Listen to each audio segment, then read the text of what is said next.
just touching base. I just saw an advertisement for uh, some legislation that they're working on in New York City about holding Amazon accountable for their deliveries. This is some great legislation. It's really wonderful. I think that it's really difficult to have conversation across um, political spectrum. It's hard to have conversations because there's no basis of truth. Like, I feel like it's really hard to even find the very basic things to agree on. Like the Constitution, the amendment of the Constitution says that there can be two terms for a president. And now we're in a conversation where we can't even start there. Women have the right to vote, and then that's being challenged. If you're born in the United States, you're a United States citizen. That's being challenged. These are things that are in the Constitution or amendments thereof. And so it just makes it really difficult. But I think that these people are kind of shifting. They have shifted. I think that they have successfully shifted what people should expect of government and what is government's role in our lives. Um, and I think that when I look at myself and in my own history and times that I've become extremely disillusioned with the system and not really wanting to vote, and a lot of it for me has to do with people saying things very vaguely. Like, yeah, everybody should have, like, we want to lower grocery prices. That doesn't mean anything. What does that mean? Oh, cost of living is too high, inflation is too high. Okay, yeah, okay, but doesn't really mean anything. I care about workers, I care about people. Okay, that doesn't mean anything. That none of that's going to materially affect my life, and it's not going to make government any better. Um, the way I see government is that government should play like a referee in society as one of its roles, as a referee among companies to make things fair and equitable. That's how I see one of the roles of government. And I think government should be serving the people and protecting people equally. And I think government has an obligation to provide special protections for vulnerable people like elders and people with disabilities and things like that, children. And I think that there should be more reciprocity between government and the people, because people are paying their taxes.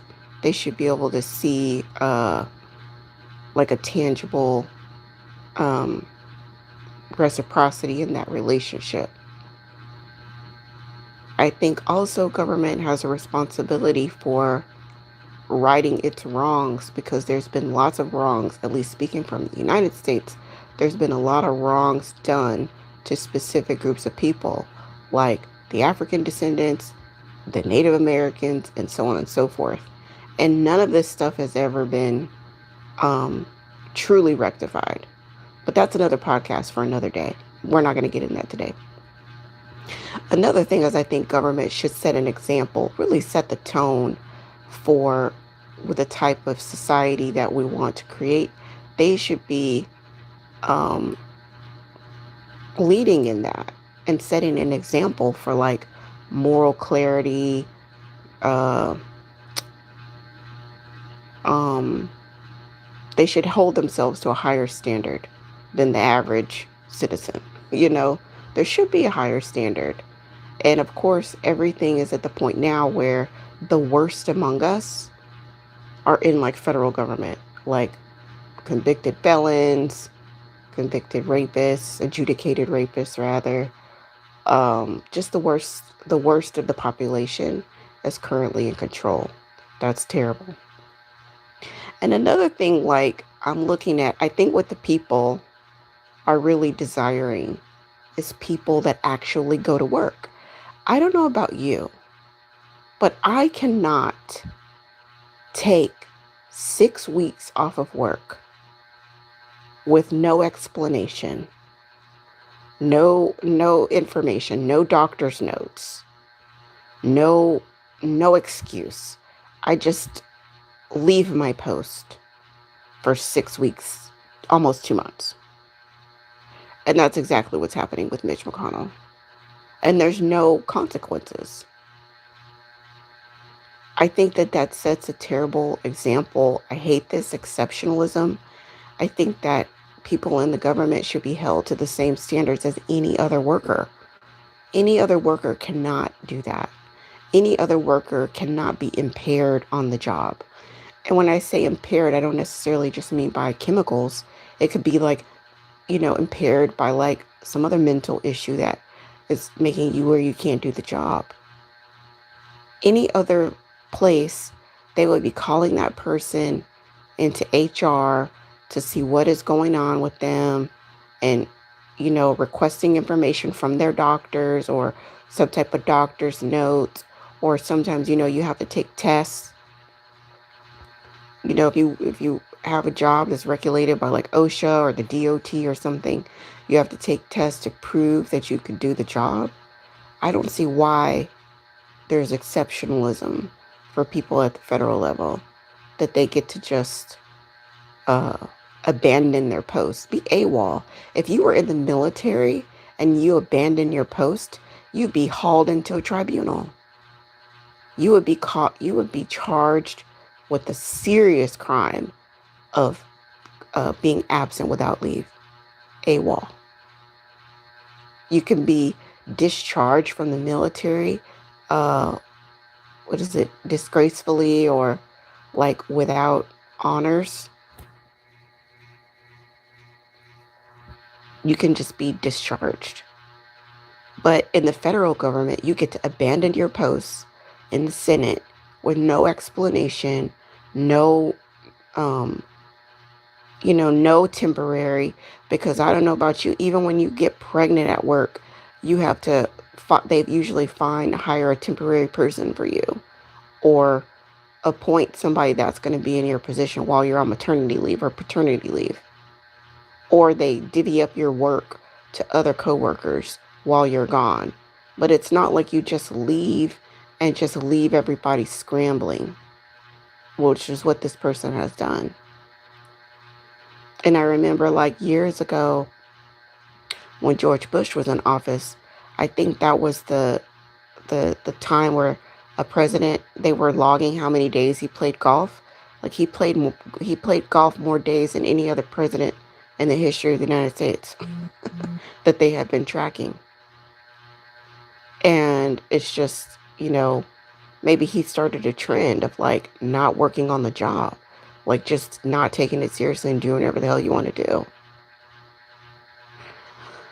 So I feel like when candidates like Zohran Mamdani come into the pictures, for me personally, it's not about the Sharia law, communism. They want to take all your money. Oh, they're going to tax you out of the wazoo. What I see is a person who is working.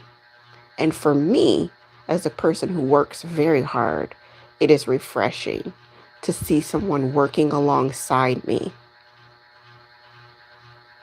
It's refreshing to me because it's almost like when I look at politics, I'm like, what the hell are you guys doing? Obsessed about a ballroom because you need to throw the best parties.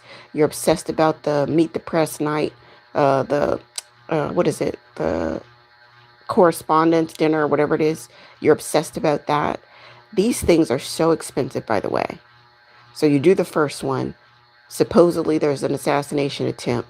Now you do another one. There's security out of the wazoo. Everybody's life is disrupted because of this party that you want to attend. You just have to attend this party.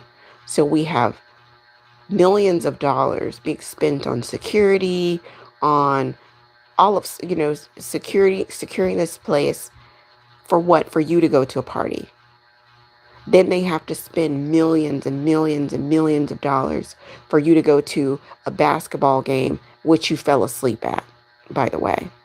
Millions and hundreds of thousands of New Yorkers' lives are being disrupted because there's blocks and blocks around the stadium are being blocked off so that you can go to a party or this game and then go to the game and then go to sleep.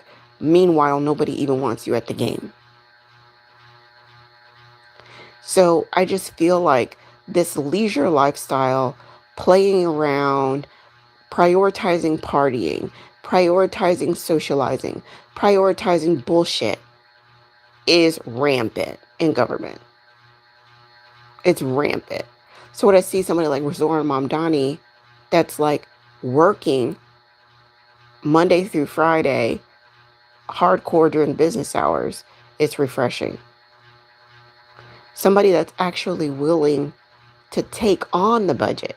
Like most people, from what I've observed, I feel like when people get a bad budget, they're like, oh yeah, the budget is bad. It's overrun. We are like, $2-3 billion in debt or whatever the case, however much it is. I think it's like tens of billions of dollars that New York is in debt. And you inherit that, right? When you get the job, you inherit whatever the deficit is what you get.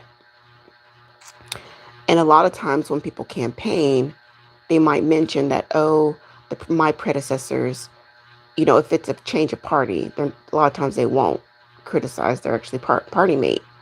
But, if it's of a different party, they'll criticize the deficit, criticize the situation that they're walking into, but they promptly do nothing to actually resolve the issue.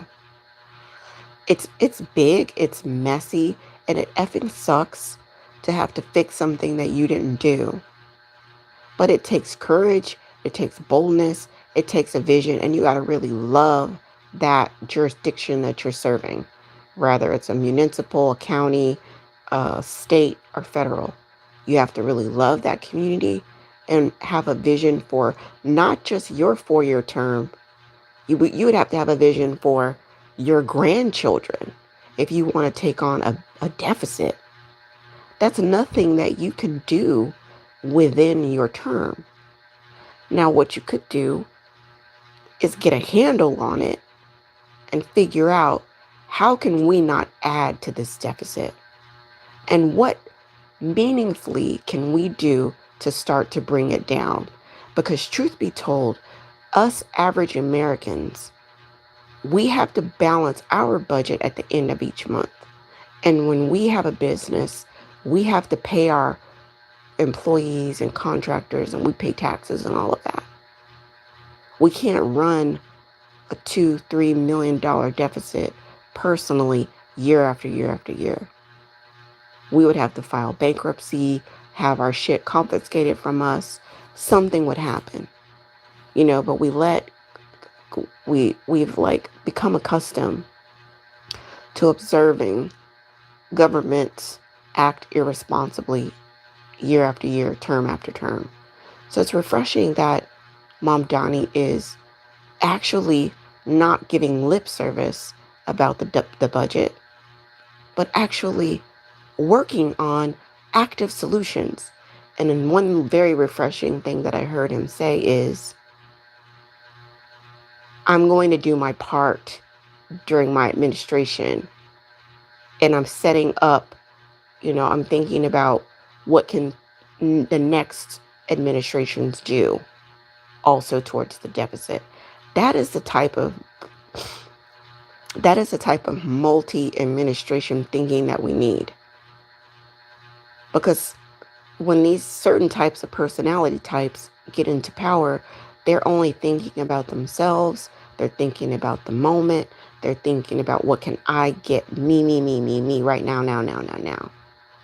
And they don't give a shit about your kids or grandkids inheriting huge ballooning deficits with a city that's not providing services, that's meeting the moment, that's meeting the needs of the citizens. A lot of them don't care about that stuff. So anyway, for me, I like to see people rolling up their sleeves and actually working to get things done. I mean, I like when I listen to the campaign trail, and people sometimes they have like these plans, kind of, but they don't usually give you specifics. I feel like we got a lot of specifics with Mom Donnie's campaign about like actual things he wanted to do, and he got a lot done in the first 90 days. I mean, a lot. Filling up the potholes, starting to work on the trash situation, working on the bus situation, working on the tenants. I mean, it's like tenants and workers. I keep like I keep thinking about that. Um, I keep thinking, like, I keep coming back to how the Democratic Party has really abandoned, workers and tenants. And these are people who contribute meaningfully to society and need protections, need representation in the government. Can't just represent landowners and wealthy landowners, um, and people who control the means of production, but people who are the producers. So that's also super refreshing to have tenants and workers be put back into the political conversation and naming them meaningfully, like naming them specifically, not just saying, oh, I serve all people, blah, blah, blah, super, super vague, but like, no, like tenants, this is their issues, this is what we're going to do, and then start working on it. And workers. So, when I saw that advertisement for the, what they're trying to make Amazon do, I'm like, that's wonderful. I think that's great. I hate all of these loopholes that these companies exploit to just extract maximum profit at the expense of the public. Because a lot of the loopholes that they develop, it gets pushed onto the public sector. They are the biggest welfare queens. Walmart is the biggest welfare queen you will ever meet. Because I want to say something like, of their U.S. workforce, I want to say at least 30% of all of their workforce, even that work full time, qualify for state benefits. They qualify for child care assistance. They qualify for food stamps. They qualify for Medicaid and Medicaid and Medicare. They're full-time employees. So that's Walmart pushing off their responsibilities to pay their workers a fair wage, and pushing that onto the public sector because somebody has to pick up the slack. And then when they move into communities and they need roads, they need lights, they need sewage, they need traffic lights, electrical, gas piping, they need all of that. Guess what? They push a lot of that onto the municipalities. And guess what? The taxpayers end up paying for a lot of that shit. So it's like, yeah, they'll give out a couple of scholarships, but it's minuscule. It's like a couple $1,000 here and there. Barely anybody gets a scholarship. Then they shut down the local businesses around it. So then you're forced to go to Walmart. Then after they get you captive, then they hike up the prices. Like, we see the playbook now. We've had enough of these cycles to see and know the playbook. And then they make they pit the municipalities. They pit them against each other. So they'll look at a specific area, and it might be on the border of a few cities or on the border of a few counties. And they'll be like, yeah, we're thinking about moving here. And they'll tell like 4 different municipalities that they're thinking about building a store there. They're going to bring all these jobs. They're going to bring blah, blah, blah. And then they make them compete for for them to build the Walmart there. And it is a race to the bottom. It's like, who can give the deepest tax cuts? Who can shoulder the most of the infrastructure building. Oh, well, we'll build your roads for you. We'll do this. Oh, well, we'll pipe in all your sewage for you. And it's like all of that gets pushed on to the taxpayers. We have collectively made the Waltons one of the wealthiest families in the world, where they can fly their own personalized private jets everywhere they want to go, hang out on their yachts, blah, blah, blah.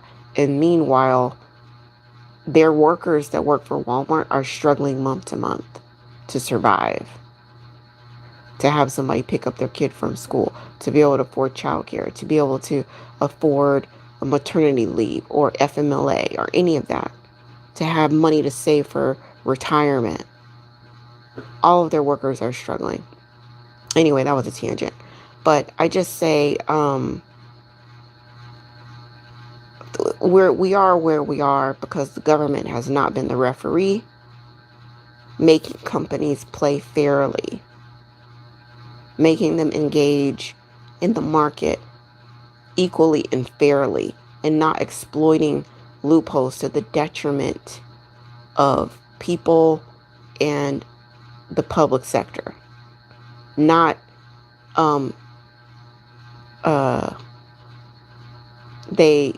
they publicize, or rather they socialize their losses and they privatize their profits. That's what we're fucking tired of. Does that mean like I want the government to take over Amazon? I actually don't. I don't want the government to take over these companies. I don't, no, I don't think the government is that great at running companies.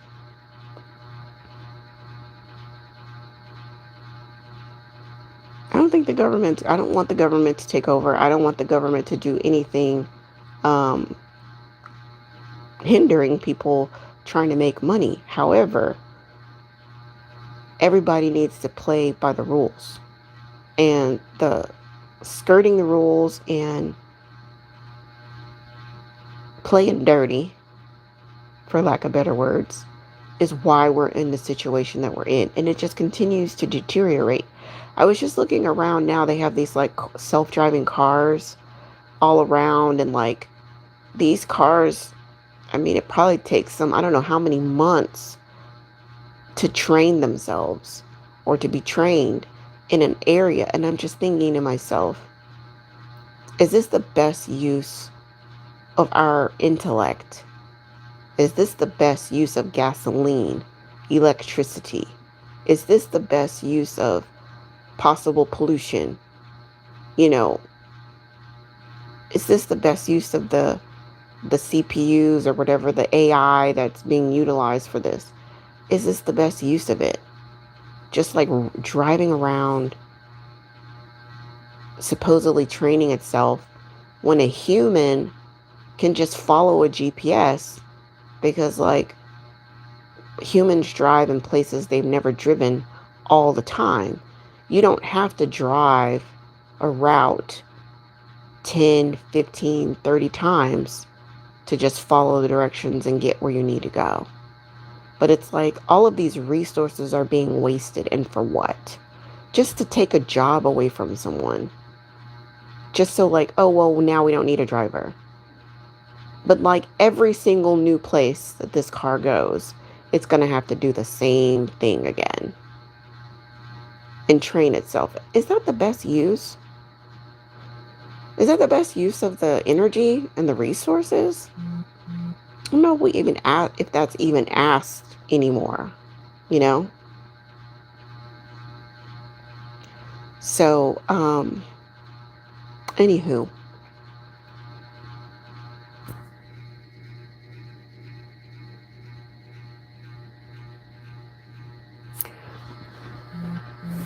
That's what I wanted to share. Bring back a work ethic in government. And I think that as an electorate, that's what we need to be asking for, regardless of who's getting in there.